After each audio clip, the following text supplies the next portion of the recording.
এই দাদা, কি করছিস রে? ও তুই? কিছু না, এই দেখছিলাম আর কি এবছর কোন জায়গায় একটু বেশি পড়া যায়।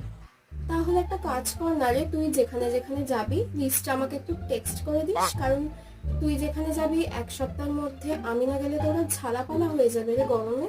আমাকেই তো ওদেরকে ঠান্ডা করতে হবে। ঠিক আছে, তা নয় তোকে জায়গার লিস্ট দিয়ে দেবো, কিন্তু তুই তো আবার আমার সেই এক্স বৃষ্টিকে নিয়ে সাথে করে চলে আসবি।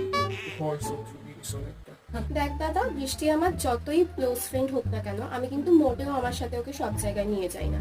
আর ও বা বেচারি কি করবে বল, ও তো ওর সিজন ছাড়া কোথাও যেতেই পারে না।